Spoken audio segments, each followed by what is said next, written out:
ఈ రోజు నేను సూటిగా ప్రశ్నిస్తున్నా చంద్రబాబు నాయుడు గారిని, అనిత గారిని, లోకేష్ గారిని. క్షమాపణ అంటూ చెప్పాల్సి వస్తే అది మొదట ఎవరు చెప్పాలో తెలుసా?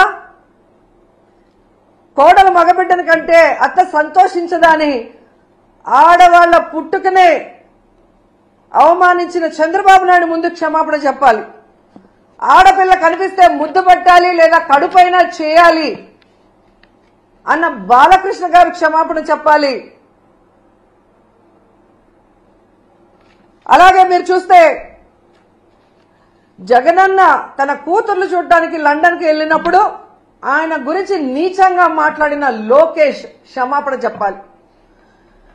అలాగే భారతమ్మ విజయమ్మ గురించి నిన్న ఎంత ఘోరంగా మాట్లాడారో మీరు చూశారు అనిత గారు, ఆవిడ క్షమాపణ చెప్పాలి.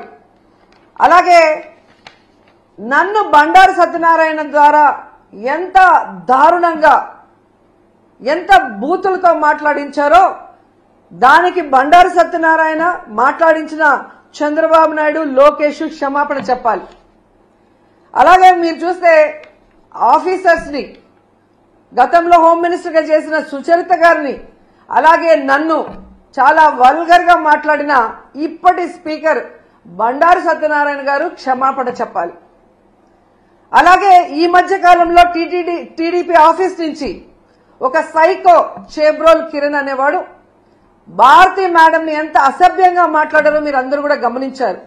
మరి టీడీపీ ఆఫీసులో అతనితో మాట్లాడించిన చంద్రబాబు నాయుడిని, లోకేష్ ని క్షమాపణ చెప్పాలి. వాళ్ళ మీద కేసులు కూడా పెట్టాలి అంత ఘోరంగా మాట్లాడినందుకు. నిన్న మీరు చూస్తే మూర్తి గారి డిబేట్ లో సంబంధమే లేకుండా రేణుకా చౌదరి గారు ఎంత అడ్డదిడ్డంగా మాట్లాడుతుందో మనం గమనించాం. మరి ఆవిడ మీద ఎందుకు కేసు పెట్టలేదు? మూర్తి గారి మీద ఎందుకు కేసు పెట్టలేదు? ఎందుకు బిఆర్ నాయుడు గారు క్షమాపణ చెప్పలేదని నేను అడుగుతున్నాను.